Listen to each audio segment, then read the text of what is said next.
hogy ma este egy olyan eseményt tudtunk befogadni, amelyet a Szikra Banda szervez, és a csángó magyar kultúrát fogja reprezentálni. Ennek jótékonysági szerepe is van, hiszen Csángóföldön, a mai Románia területén található településen, Trunkon leégett magyar iskolának szeretnének gyűjteni a mai belépőket. Ennek a részleteit majd Prandowski elmeséljék, ismertetik.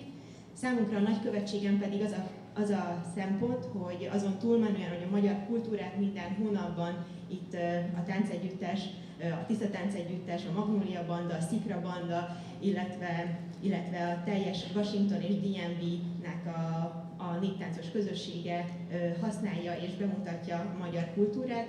Ezen túlmenően ennek a mai eseménynek ez az extra része is nagyon fontos, és kifejezi azt, hogy a diaszpóra és a kárpát-medencei magyarság milyen felelősséget tud egymásért vállalni.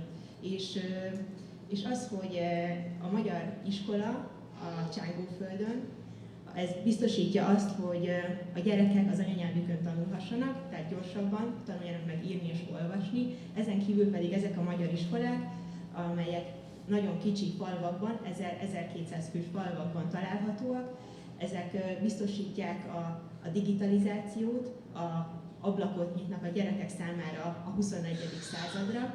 Ezek nagyon szegény települések, és a magyar iskola, a magyar ház nyújtja nekik azt a kulturális, tudományos, illetve oktatási lehetőséget, amivel ők tovább léphetnek majd az életben, a középiskolába, a felsőoktatásba. Ezért nagyon fontos az, hogy Prandowski Emese vezetésével a Szikra Banda ezt a ma estét felvállalta. Ugye egy hónappal ezelőtt ugyanígy itt voltunk a táncházban, a Vadrózsa Táncegyüttes Magyarországról érkezett, és velük együtt tartottuk ezt a táncházat, ahol szintén a jelenlévők működtek közre, és még egyszer szeretném kiemelni, hogy nagyon örülünk a nagykövetségen, hogy ma is egy ilyen fantasztikus táncházra, egy koncertre kerül sor, és szeretném is átadni a szót Emeséknek. Köszönöm szépen, jó szórakozást kívánok!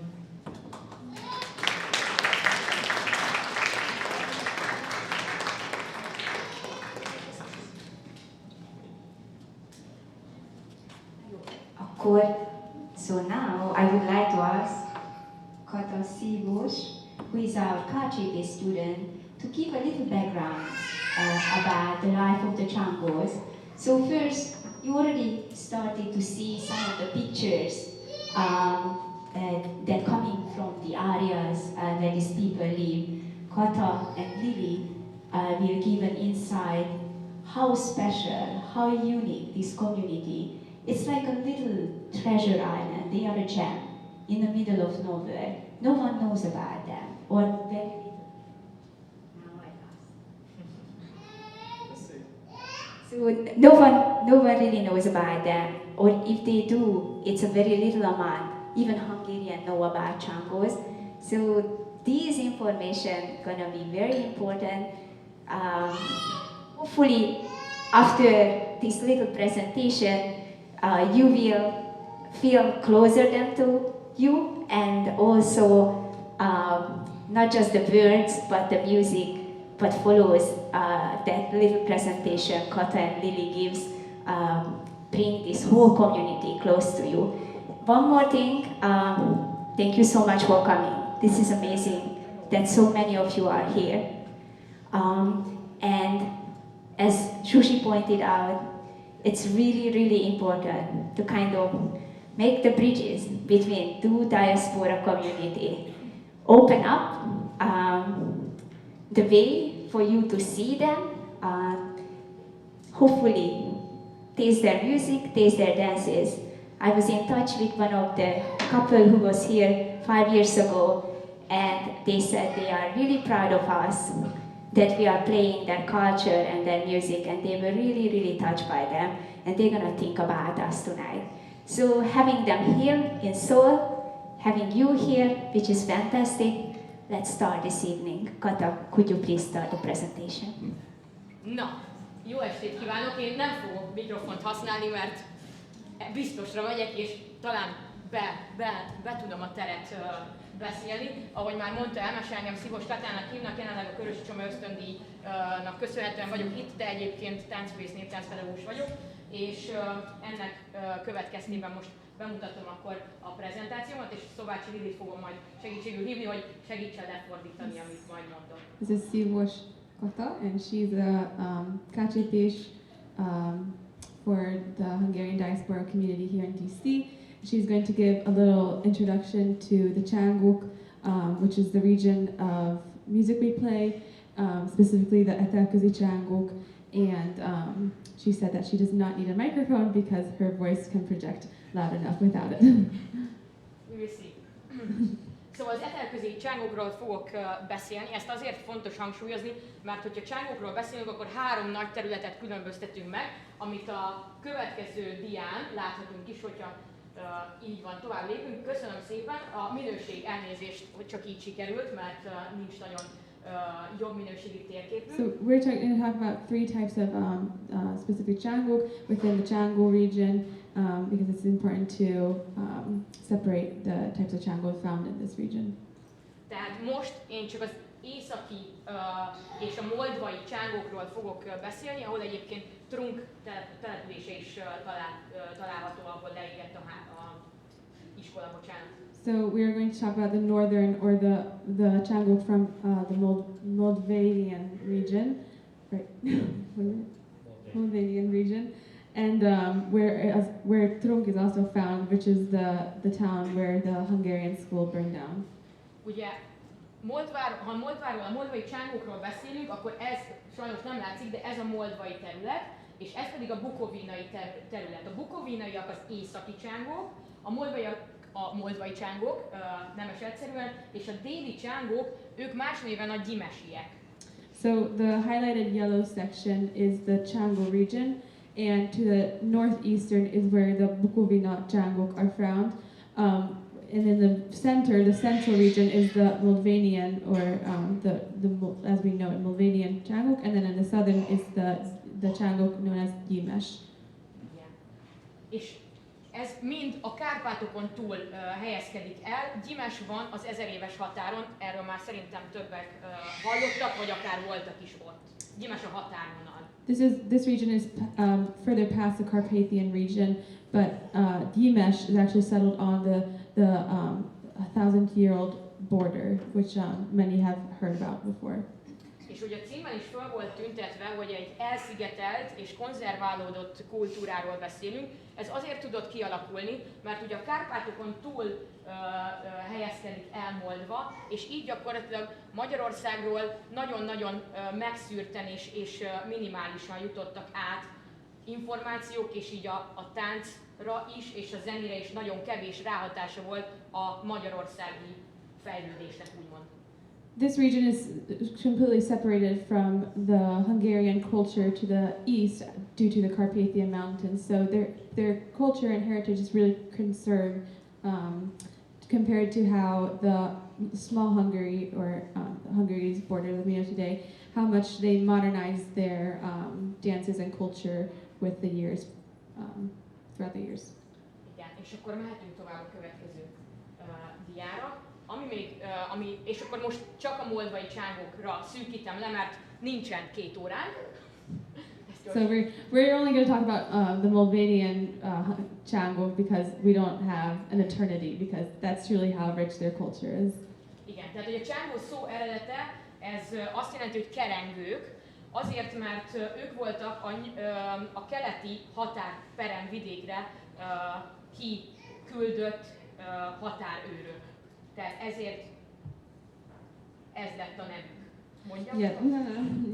So their name originates from the wanderers, or the nomadic people. So that's where their name originates from.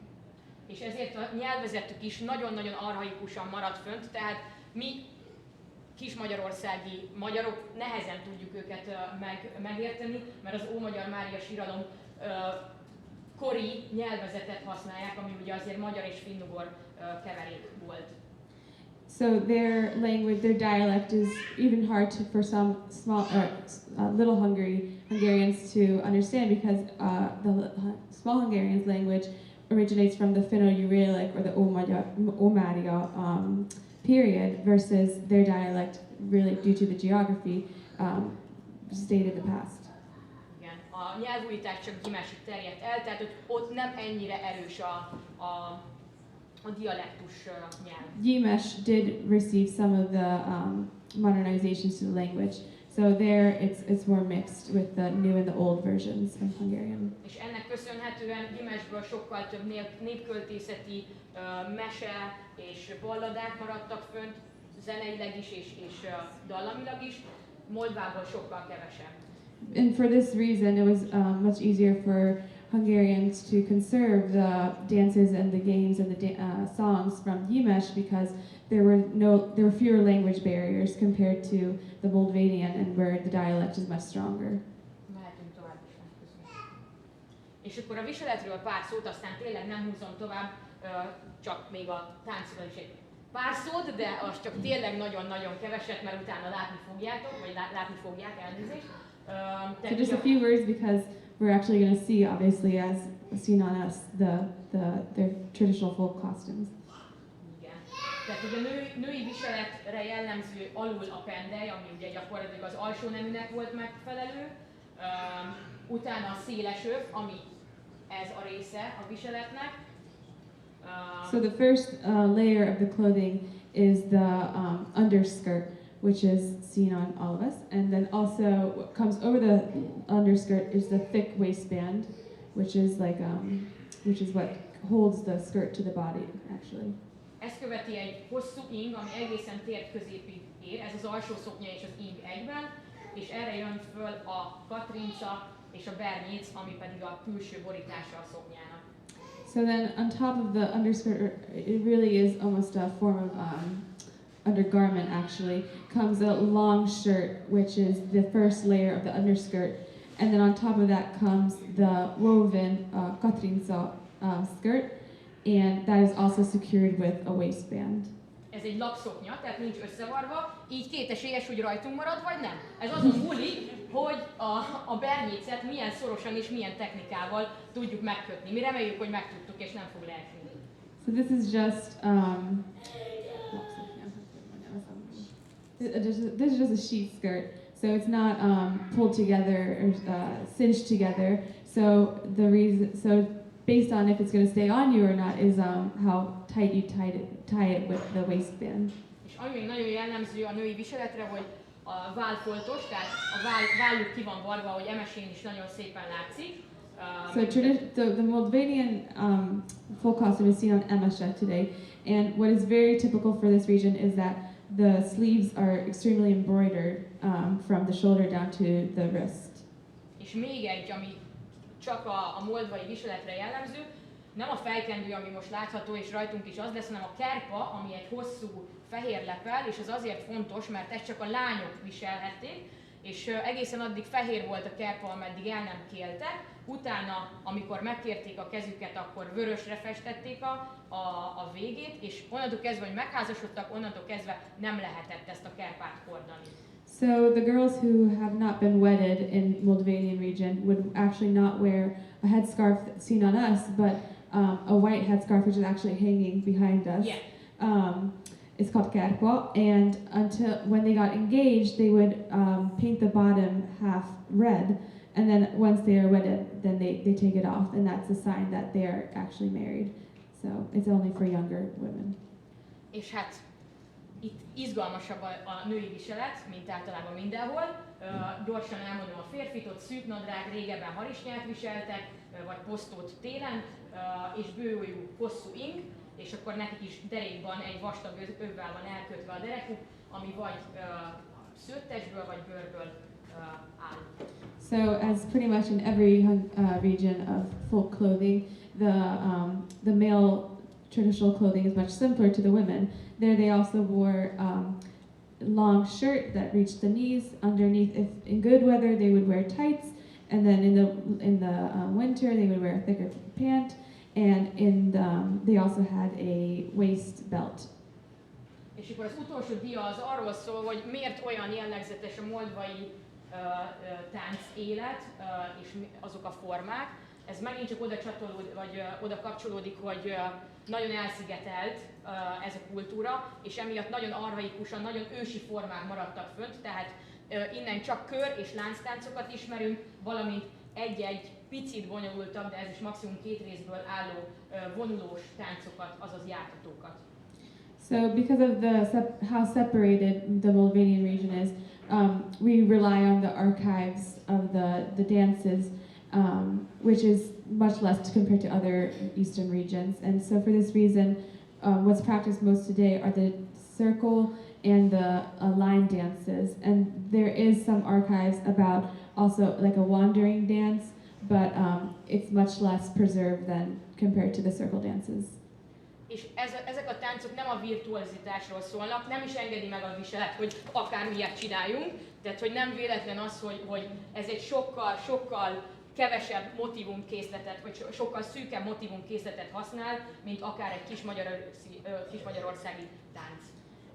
As interpreted by the slender and tight costumes, this dance is not about the visual picture, how large the movements are in the dancing. It's actually a smaller and more simpler steps to the dance. És a végére a hangzásvilágról tényleg csak 2 mondat, mert utána hál' Istennek meghallgathatjuk élőben is. Itt is nagyon jellemző az ősiség, nincsen túlspilázva rengeteg hangszerrel, amik jellemzőek a hegedű, a gardon, a furuja, a kaval és a dob. A gardont ott láthatjátok Lilinek a bal oldalán. So, similar to the dance, this is very simple and ancient instruments that were preserved in the music. And from left to right, there's typically a drum, a koboz, in English is a lute, and then a violin, the frog harp, and then the furia, which is flute, yeah, wind recorder, and then most like special to this region is the gardon, which is like a wooden cello, and as you see, you don't play it like a cello, you actually hit it.